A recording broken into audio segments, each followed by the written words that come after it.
Hello, and welcome back to the Adventures in Advising podcast. I'm sure this is going to be a fantastic episode. This is Matt Markin, and we have a guest host, and it's someone that is a good friend of mine. Dr. Brenda Caputo is back with us. Hey, Brendan. Hey, Matt. How's it going? Very well. And driving in today, I would realize that, even though we're recording this for those that are listening, it's actually April, but by the time someone is listening to this, it is May. And it has been a year since your episode came out when you were on the podcast. And that was episode 128, Why Students Wait, Unpacking Academic Procrastination. We did not plan it this way, did we? No, we didn't. This is good timing. Thanks for letting me know that. That's so cool. So it's a fantastic episode. I know we got great feedback on that. I know you had people that reached out to you after listening to that episode. So please check that one out if you haven't listened. And also check out Brendan's article in the second issue of Academic Advising Quarterly that was also about academic procrastination. So, Brendan, you've kind of been doing it all. Yeah, love it. And you can never talk too much about procrastinating. But sometimes if you talk too much, you're not doing enough. So I'm trying to do the doing. And that's why I'm so excited to be able to do today and be part of this podcast. I'm really excited for today. Awesome. Yeah. So I'm glad that you're here as a guest host. So I've taken enough time. I'm going to jump off, bring your guest on, have a fantastic conversation, Brendan. Thanks, man. Ellen Miller is here, everybody. Woo! Good morning, Dr. Caputo. It is a pleasure. I adore you, Ellen. Before we get started, what I'll do is I'll give a little introduction so our listeners can get to know you a little bit better. Dr. Ellen Miller. So, Dr. Ellen Miller is the Senior Associate Dean for Pre-Health Advising at Hofstra University with nearly 4 decades of dedicated service to the institution. Dr. Miller has made a lasting impact on generations of students through her leadership, teaching, and mentorship, which I have experienced. A proud Hofstra alumna, she earned her BA in psychology, master's in education, certificate of advanced study and educational administration, and a doctor of education from the same institution she has so faithfully served. In her role, she guides aspiring health professionals with expertise, compassion, and I must say, an unwavering commitment to student success. Beyond her work in pre-health advising, Dr. Miller is deeply committed to research and supporting adult and non-traditional learners. She is widely recognized as a wealth of knowledge in academic advising and brings both insight and heart to everything that she does. And on a personal note, I can say that she's not just an exceptional leader and educator, but she's also an incredible mentor and an all-around amazing human being. So thank you for joining us, Dr. Ellen Miller. Thank you, Brendan, and I am humbled by your words. Again, an honor to be here. So grateful for you being here. I want to share a little story, and then we'll get right into the questions. But just so folks know, if you're listening today, it's the first time you're listening. Ellen and I have known each other now, can you believe it, for 19 years? Wow. Yes. That's amazing. 2007. Yes. I was taking a course in higher education at Hofstra University for their master's program in counseling, college student development counseling. And the vice president at the time, Dr. Holly Styrup, brought me over to meet you to see what it was like to be a more non-traditional counselor, not just in a mental health setting. I sat by you at orientation, first appointment of the day, 9 a.m. The student's name was Joe. I remember that. He wanted to be a physician's assistant. You left the room to assist for about 10 minutes with some academic issues and came back, and I had a whole schedule made with him and knew what he wanted to do with his career. And as soon as that appointment ended, you said, hey, do you think you might want a job in working in higher education and academic advising? And the next thing you know, a few months later, I'm on your pre-health team doing academic advising. So I just want to start with a grateful tone for you for setting the tone for me and recognizing my skill set and bringing me to academic advising. So thank you. Right. I knew intuitively you were a natural. The way you just, picked up, helped the student was amazing. Well, I really appreciate that. So thank you. But before we begin, I must say, when the title of the podcast is Adventures in Advising. So people listening today probably are hoping that they get a good glimpse into what your adventure in advising and higher education would be. If folks are really paying attention today, what are some of the key takeaway points that they should be listening for in your adventure in advising? So, as Brendan mentioned, I have been doing this quite a while. So, what sticks out to me really is the ability to be flexible, because as time changes, students change, administration change, you need to be flexible and go with the flow. That's one. Always seek out professional development, like opportunities in NACADA, other professional organizations, and always be open to learning from the student.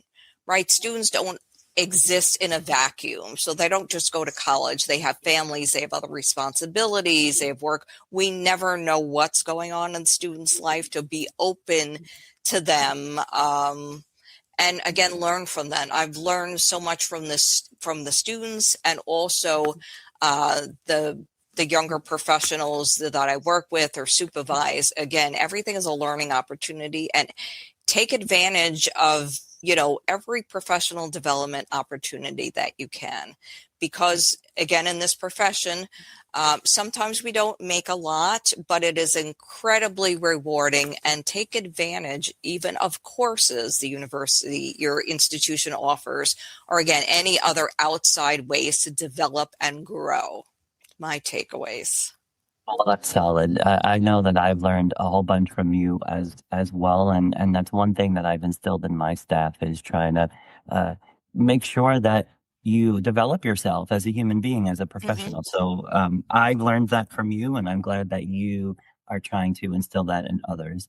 Yes. But what I'd like to start with, and I actually don't know the answer to this question, so this will be the first time I'm hearing it. Did you always know you wanted to be an academic advisor, or was this something that kind of came about by happenstance? Interesting, Brendan, is I always knew I wanted to be something in education. I had a school counselor back in middle school who was actually wonderful, compassionate, kind. She was great, and I decided that's what I wanted to be. And then when I went into high school, I had unfortunately just the opposite. A counselor maybe that was dismissive of some of the concerns I had. It was a tough period for me in high school. And then when I got to Hofstra as a first-year student, I had a kind of non-traditional path, so I didn't have a lot of guidance. So I was always, I always knew I wanted education, didn't really want to be a teacher, and always knew something, like I said, in that counseling realm.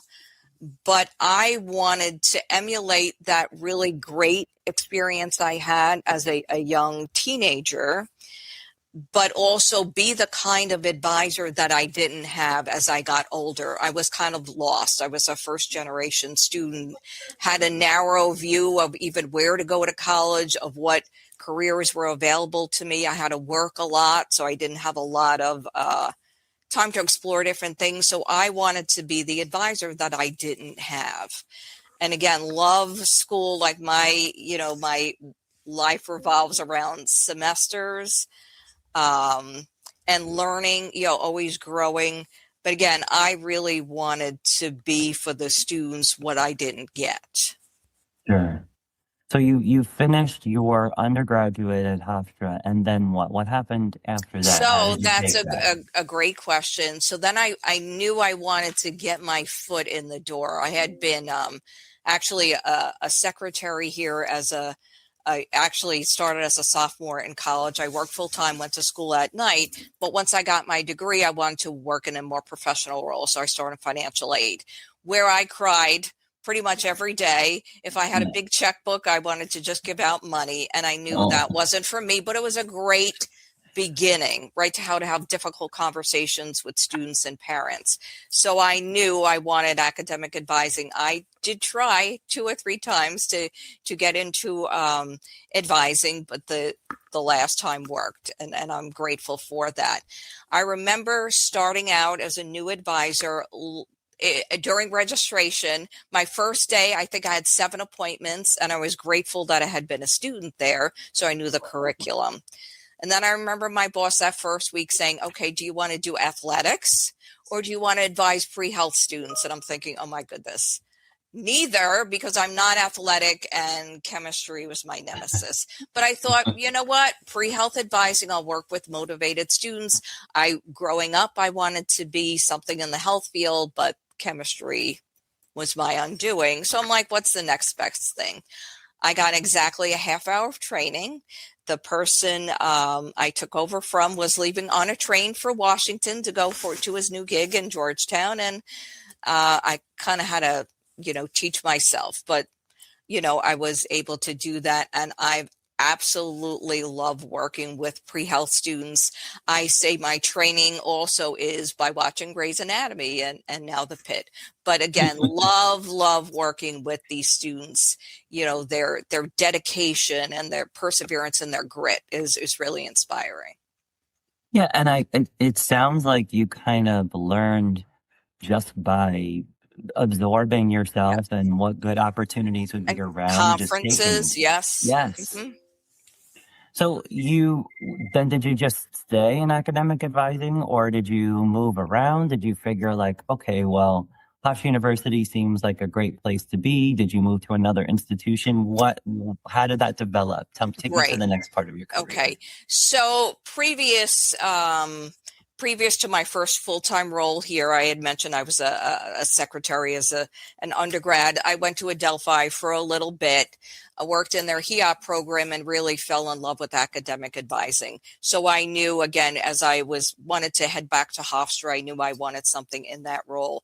But I was in advising for a couple of years, and then a great opportunity came to me. I was on the president's task force on part-time students back in the early 90s. So they wanted to recognize, adults returning to school, provides one-stop shop services for those students going to school in the evening. So I was asked to head up an office for that. So I did that for a few years.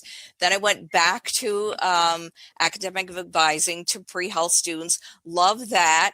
Then really had another opportunity in Saturday College, which was a degree program, again, specifically for adult learners to attend school on the weekends. I was able to help develop the curriculum and all the services offered for these students who could go to school only on the weekends, but still complete a degree in 4 years. So a lot of feedback we had from students in the part-time studies office was, it's going to take me 8 years, right, to complete an undergraduate degree. That's just too long. So we created this weekend college program, and they were able to do that in 4 years. So being able to develop that from start to finish and seeing the first class graduate was wonderful. But unfortunately, with that opportunity, enrollment was dwindling. Then I went to the School of Business. So I was director of undergraduate advising there. Wanted to try something else, School of Communications, but every time I moved around, my heart was always in our Center for University Advising, our centralized advising office, and working with pre-health students. So this is where I've been for the last 20 years, and I've moved up the ranks here. And now I supervise a team of pre-health advisors within a team of this general advising office. So this is my true love. And I know while it's, popular to institutions, Hofstra has given me every opportunity that I can think of now to teach freshmen. I teach graduate students. I also now have developed a program for high school students who are interested in pre-med, because seeing that in orientation, sometimes there's a bit of a disconnect as to what they think it is to go to college for pre-med and what it's really like. So I want to try to get the students as young students and open their eyes to different careers in health professions and kind of guide them so they hit their strengths. Wow. That sounds like you've had a lot of experience, mostly at Hofstra, although moving out for a bit. Wow. So let's take a look at what you do today, right? Mhm. Or in the last, what would you say, 20 years in 20 Stanford University years. advising? Yep. Wow. So for those that don't, let's just back up maybe just a moment. For those that don't know Hofstra University in general, what's the hallmark of Hofstra? Like why Hofstra, I guess? Well, funny, Brendan, because it's really changed. So when I started as a young professional, as a student, Hofstra was more known for its business school and education. Since then, it's really, probably in the last 15 years, become really a mecca, I think, for healthcare on Long Island. We have a school of medicine, physician assistant studies, nursing, cardiac perfusion, physical therapy, occupational therapy. So I've really seen a shift toward the health professions, towards STEM, bioengineering. So really a great place for students interested in pre-health to go to school. When I started as a pre-health advisor, we had 10 students a year apply to medical school. It was very small, not a lot of course offerings. Since the announcement of our medical school, with the advent of just knowing we'll be affiliated with Northwell, the population of students in our undergraduate science majors has tripled even. And again, so many resources.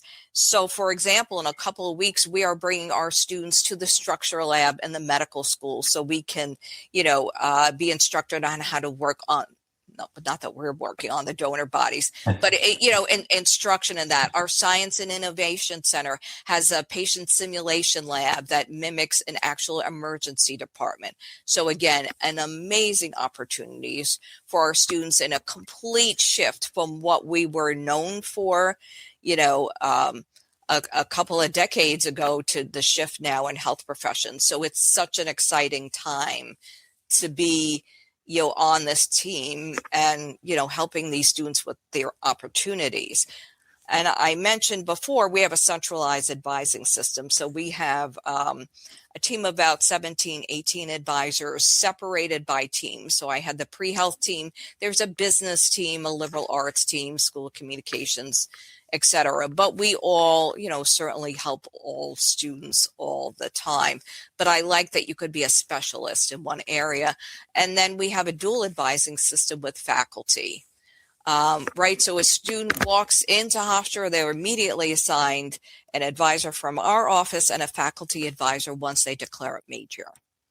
So what would you say is probably your favorite part of your role? You've mentioned over the last 20 years, health professions is expanding, you're managing a team, you're working with students, you're part of the big discussions that's moving this, not just your university forward, but moving the profession forward in terms of the information given to students or prospective students. What do you see as your current role in all of this, and what do you enjoy the most? Well, we're different than a lot of advising teams within and external to Hofstra, and that we have to also be up on career trends in the health professions. So I love that, that link between the academics and the careers, and staying up on basically on current trends in the in the industry. So not only higher ed trends, but also in healthcare. But my favorite part of the job, I say, is at orientation, seeing the students come in all young, excited, have their whole 4-year experience ahead of them. But then also on the other end of graduation, right? Seeing the growth from first year to senior, seeing them walk across the stage. And then because I've been here so long, to see them develop then as professionals. So I had the experience a couple of years ago going to one of my students who was an orthopedic surgeon. I had some issues, and him being able to help me as a patient, and how he treated me like I was a queen, introduced me to his office staff. It was just, what a feeling and with the advent of LinkedIn, right? We didn't have that 30 years ago, to see now where these students that you've cared so much about during these 4 years, where they've ended up and how successful they've become. And that is a gift. That is a gift that no one can put in a paycheck, right? To have someone say who's a successful surgeon who trained with, the best of trauma surgeons, that you're instrumental in their growth and development to where they've been. It's an incredible feeling. Yeah, and to know that you had built that from the ground up, right? Not just for one class, seeing them through, but through several classes, being a part of staying up to date as to what's going on in the career. And as you mentioned in the intro when we were talking, it's about evolving. And I think a Yes. trend that I'm just getting listening from you is that there seems to be this evolution of the university, but this evolution of Yes. Ellen as a professional and as a person. So I think listeners will appreciate that. Right. And being able to withstand, right, changes in higher administration. So Brendan, you and I talked about that when you were here. So, right, being each administration also has its own culture, and being able to adapt to that. Sometimes that's a tough thing, particularly when you're entrenched in a university. But the Hofstra that I am at now is very different from the Hofstra I was at 30 years ago, 20 years ago, even 10 years ago. So again, it's being able to adapt and be resilient, and keep your eye on the most important thing is, to serve the students. And I think that's a good segue to something that I got to experience as someone that worked with you and worked for you and worked together with you, was that I found you to be an excellent manager for my needs. And, one thing that you always instilled in your staff, from my perspective, was your ability to manage different types of leadership. Albeit you are our leader in that area as part of the pre-health team. So if I could ask, how do you manage folks, and has that changed over time? So not really. So I tend to be hands off. I learned from, my previous mentor, Dr. Karen Spencer, who was head of this office for a long time. Basically, in higher ed, we don't make a lot of money, particularly at a private university, particularly in advising. So anything we can do to make the staff lives better, easier, we can do, right? That doesn't cost a lot of money. So maybe you work overtime on a weekend on an admissions event to give comp time, to be flexible. If there's a doctor appointment, if there's an opportunity to take a class, even during working hours, being flexible with using lunch hours and comp time, and really trying to get the best out of the advisor, but making them grow. And again, encouraging them with professional development opportunities, because if people are happy, right, they're going to be better with students. If people feel fulfilled, and then also the more knowledge you gain, the better advisor that you're going to be. So again, encouraging professional development, even though some of this, right, it doesn't involve extra compensation, but learning new skills and developing new talents down the road can pay off, not only for the employee, but also for the students in general. So I trust that people going into this profession have the students' best interests at heart, and they're going to do whatever that they can. And in all the years I've seen that, the overwhelming majority of the people colleagues I've had have done that, and done that gracefully. So again, it's stressful. We spend a lot of time with people in our office, so we need to get along. We need to, do fun things, right? We would sometimes go out as a group after orientation, celebrate milestones, graduations. So it's important also to have fun together, and to trust the people, trust people as professionals. Yeah, and I think if someone's listening to this right now and they're listening to the journey, and it seems like they're currently not in an academic advising role, but would like to break into that, and haven't quite found their break yet, would you have any guidance as someone that has had multiple roles, that has explored higher education? What would you say to that budding professional who's looking to make a shift over to academic advising? So definitely getting your foot in the door. So I had mentioned financial aid, was not my favorite time. Again, but learned everything. Take away, even though it's not your perfect forever job, take away whatever skills you can and apply to the next job. But I think if you're particularly interested in working at a certain institution, getting your foot in the door is the most important thing. And again, being open to finding the good in any position that you have, but then looking toward the next way to make it better, right?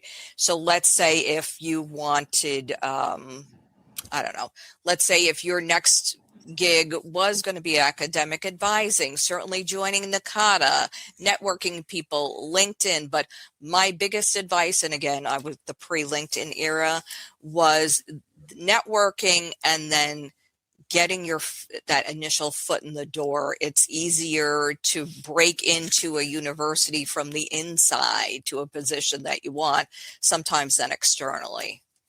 Yeah, that's actually excellent advice.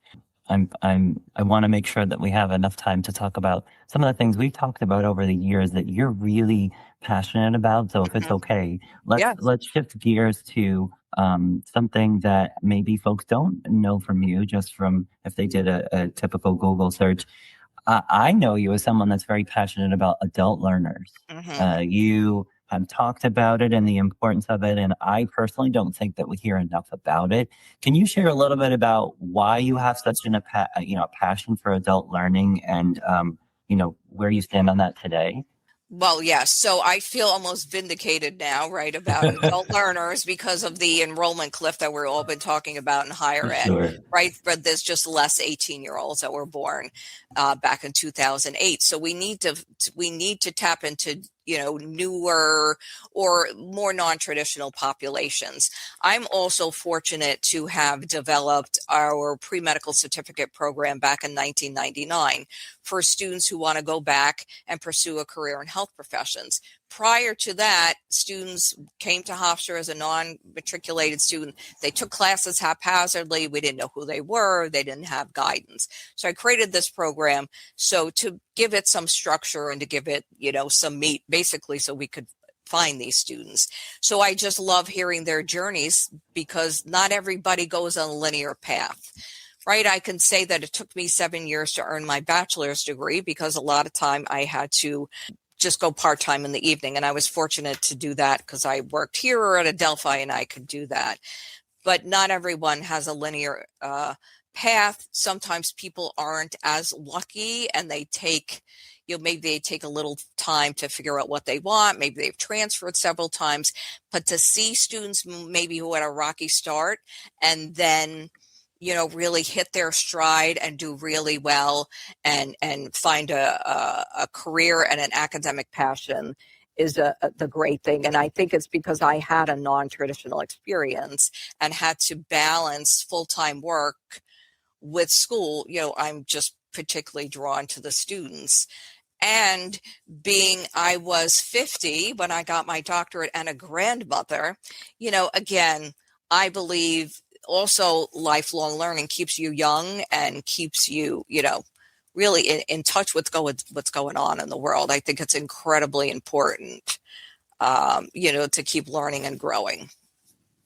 That's a success. You are a success story. I mean, in just listening a while, to you, Brendan. Yes, but I think that's if I may reflect, I think that's kind of your point, is that not everybody follows that linear path. And I'm wondering now, my follow-up question on this is then what are colleges missing, right? If your journey in education and going back for degrees and as a student and then as an educator, somebody that guides other budding professionals and academic advisors, a two-parter. What are colleges missing in the enrollment of non-traditional learners? And what are colleges missing in terms of employing those that are more aware of that population's needs? I know it's a two-parter, so. So the first part, and I can talk about this, is again, And I know some of the more traditional universities, right, sometimes fight against those distance learning options, but that's how people learn now, right? So making course times convenient to students, not as much to faculty, and I know I will get some blowback from that, but it needs to be when the students can go to school and not 11 o'clock, or during the day. Even some of our grad courses, Brendan, were 4:25 in the afternoon. For a working professional, someone who works a 9 to 5 job, right, you have to make special arrangements for that. Yes. Childcare, again, most childcare that operate within a college close at 5:30. Well, if you have evening courses, that doesn't work. So again, looking, or even like family housing, looking toward even those support services and those amenities that an adult student would need to have. Having offices open later. Again, our office, right, used to be open Monday through Thursday till 8 p.m. Now we are closed at 5. So I recognize, and we could do a lot of this virtually, right? So, schools can be more supportive of that adult learner's needs. And the feedback I hear from students, because I did my dissertation on this, was a lot of younger students, traditional age students, get a lot of helpful advice, information, whatever you can, or just learning from the adult that's been out in the workplace for a number of years. So besides learning from their instructor, they're also learning from their older, more experienced classmates. So that mix of traditional and non-traditional age students. And now I can say, as being that older person, also being in office and being in class with younger students, I'm learning from them, particularly about technology and different trends. So again, that capitalizing on that mixed classroom experience is great. But again, we need to be a little bit more adult friendly, because, and again, while a lot of this can be done virtually, we're somehow not taking advantage of that. And then if you could remind me of the second question. Absolutely, because that was an awesome answer. I was thinking maybe the other side, right? So now let's pretend for a moment we're the employer, we're the university, and we have to find folks that are keen to the need Right. for that. What can universities do? What would be your advice to universities who are like, okay, Ellen, we heard you. We want to have more adult learners. Mm-hmm. But how do we go about hiring the right people? Is there something that we should be looking for in folks coming into the academic advising or student affairs or academic affairs profession? Well, I can say, particularly in our office, we do a pretty good job of that. We have a lot of, particularly women going back into the workforce, have maybe been out for a while raising children, who now we recognize the skills that they bring to the workplace, and that they are, we're giving them this, opportunity, and they are doing a fantastic job of being able to connect with the students. So recognizing the value of maybe some, again, non-traditional work experiences, seeing those transferable skills. Again, I think we do a good job of that. But again, it's the majority of people seeking these roles are fresh out of graduate school, come from undergraduate to graduate school, maybe from fresh out of even their undergraduate experiences. But if you don't have a lot of, as a traditional college, if you don't have a lot of those roles, working with first generation or adult learners, maybe you don't attract those type of people. So I think, and something that we on a committee, a lifelong learning committee, actually Hofstra has been recognized for their contribution to lifelong learning through our continuing ed office, also through some of our other programs in School of Health. So working also with other universities, seeing what they do and how they promote adult learning, again, across their non-credit and their credit divisions. Also, mimicking some of our peer aspirants institutions, some of the programs they do. But I do envision, with again, what's happening currently in enrollment trends of traditional age students, that we just have to be going in that age, going toward attracting more adult learners.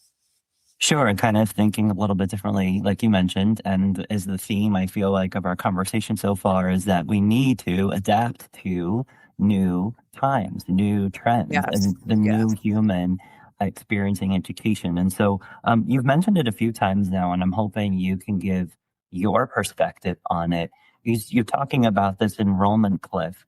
Can you explain to the listener who might not be as aware, what is the enrollment cliff from your research, from what you know, and what should we be aware of? So back in 2008, with the housing crisis, stock market crash, just less people were having children. So now we see this, right, 18 years later, there's just less high school students to choose from. We're vying for the same pot of students, and there's just less of them. I also think, and again, not to be political, with the upcoming changes in federal student loans, that's also going to impact particularly private universities with caps on student loans for Parent Plus loans as well as for graduate school loans. So I think that that's going to have an impact as well. But again, the biggest thing is there's just less 18-year-olds born, and probably maybe some students rethinking like the traditional four-year college route because of some of these loan restrictions, and particularly also some parents, right? Because there is a cap on graduate and professional loans, cap on Parent Plus loans. So I think that's going to have a huge impact as well. What do you think that means for the next 5 to 10 years for folks involved in our profession and for higher educators? Well, and then you throw in AI, and I'm always concerned that ChatGPT is going to take my job, though I don't think so. I don't think ChatGPT has as much patience as we all do. But I feel and again, going on my own personal bias, again, as a first generation student and as someone, like middle income, I'm concerned particularly how that's going to impact students who want to pursue a graduate or professional degree, right? A cap of $20,000 a year in tuition on some graduate programs is not enough. Mm-hmm. So I'm concerned that, and now if we look at particularly in health professions, there's a cap on $50,000 a year. So for a lot of medical, dental, even physical therapy programs, it costs more than that in tuition a year. So I'm concerned of the trickle-down effect. People are not going to see healthcare providers that look like them or that are like them in the health profession. So I see that as a ripple effect a long time in the future. But immediately, it's going to cut a lot of people out of pursuing graduate and professional degrees, and that's a big shame. So again, off my soapbox, but it makes me very sad, that's something that's happened, because there's a lot of bright, promising people who maybe will be restricted because of how these changes will impact their ability to go to school. And as advisors, right, we need to be sensitive to that. I know I worked with people over the years and have a lot of different backgrounds. So again, something that we also need to be sensitive to. I hear more and more students are stressing about money, stressing about even if they can get the loans, how they're going to pay them back. So again, a lot of stress around finances. Yeah.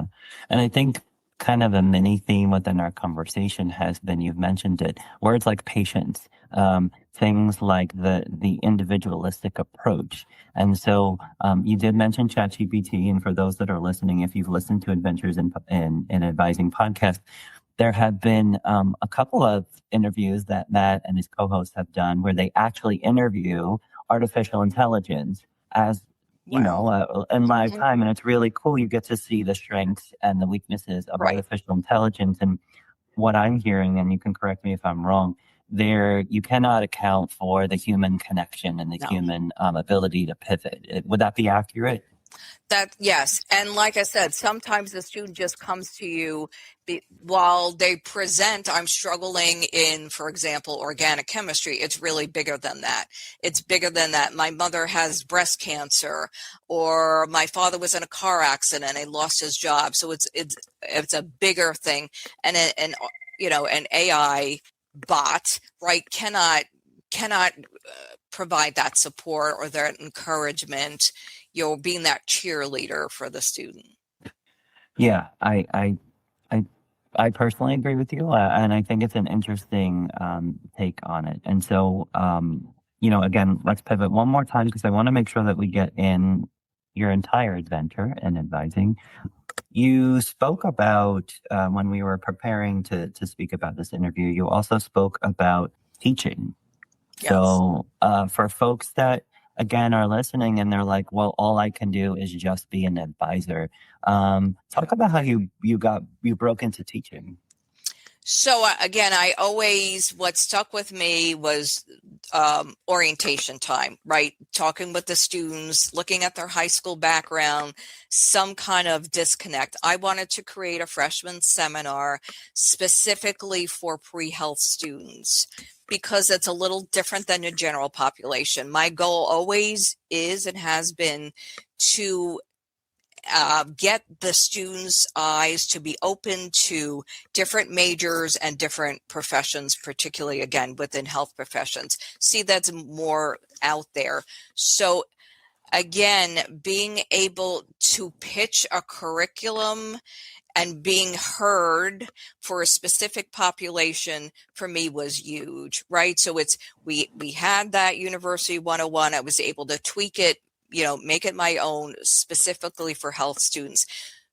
You never know unless you pitch something, right, if it'll be accepted. So I was able to do that. I also have a certificate in substance abuse counseling. So randomly, I was teaching this pre-health advising course, and randomly our School of Health said, anybody out there can teach a substance abuse course. And I'm like, well, I have a certificate.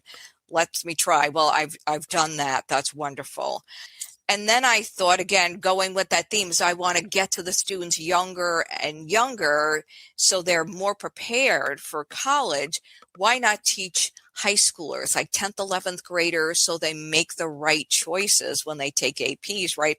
How many of us have to be the bearer of bad news? So we're not taking your AP courses. Your dual enrollment credits aren't counting, but hey, great that you took them and paid, but they're not counting here. So again, to educate the students, maybe at a level, and again, I am not minimizing the school council role, but we know how it will count, right, in our curriculum in colleges.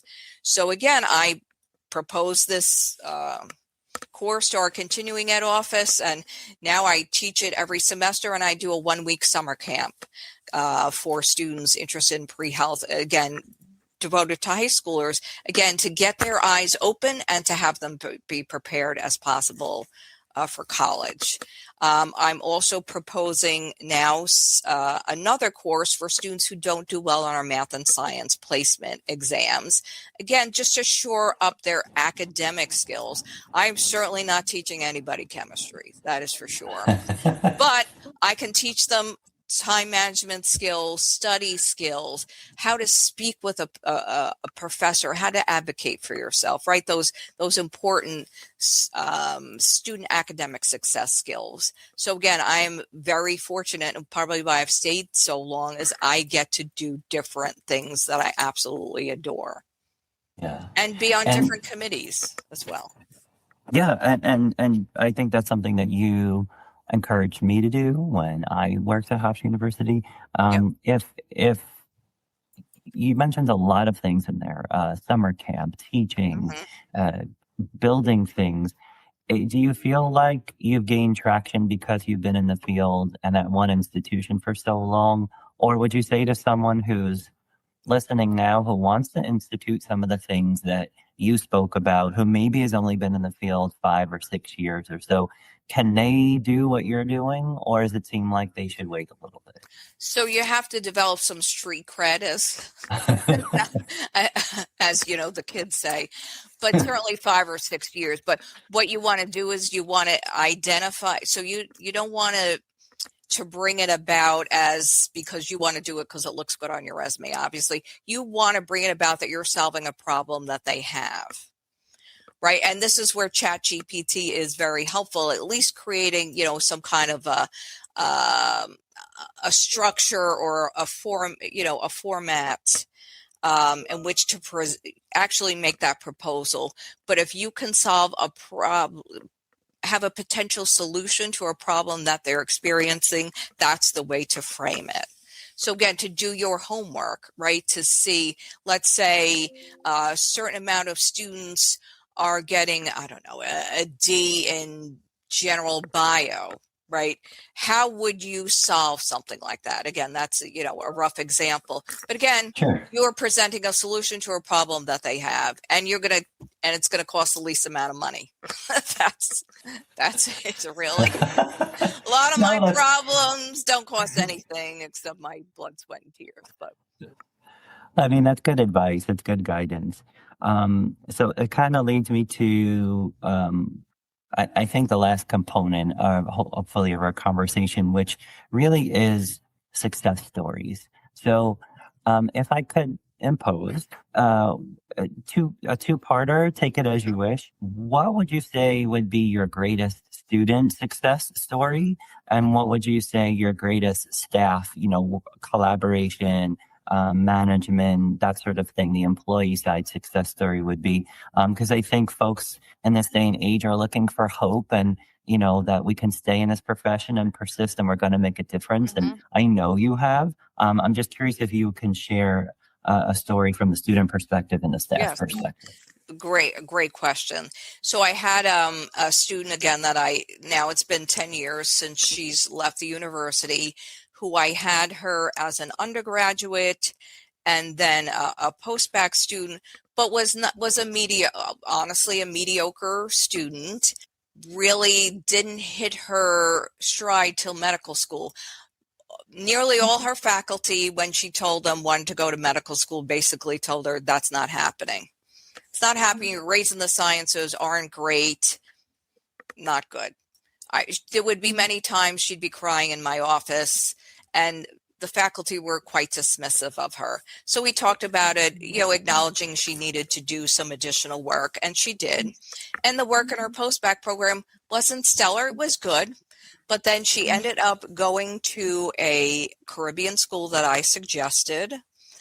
And she took a prep program, a med prep program that actually taught her those skills that she needed to be successful.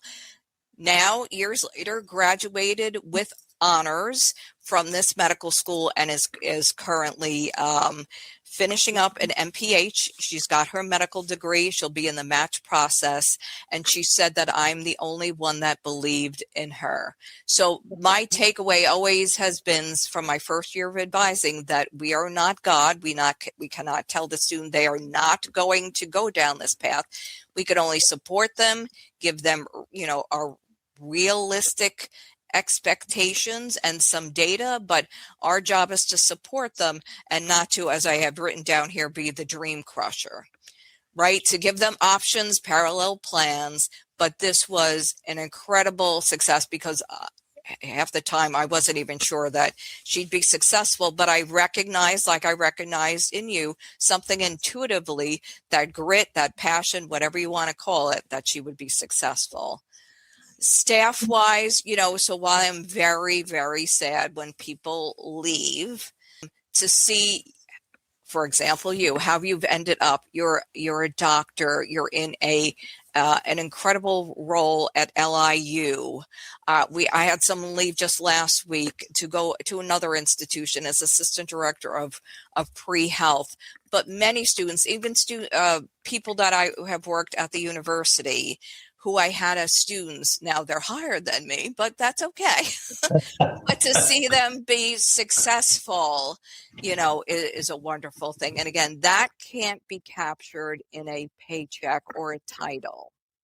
Yeah, and I think it's a testament to you practice what you preach, right? So it sounds like you're always encouraging others, whether it's a student or staff. And then if the opportunity is right and you've given them the tools that they need to succeed, it seems like you're reflecting, then they take that opportunity, they take that advantage, they use that motivation. So you're describing what I think a lot of young professionals and mid-level professionals are starting to get wind of, that we need to be in the profession for the right reason, because we are here to serve students. That's why we're in education. And again, sometimes it's daunting. And I know I chose this profession because I want to deal just with the students and not with the parents, because I'm interested in helping them make them transition to adulthood and being independent. So again, I've been blessed.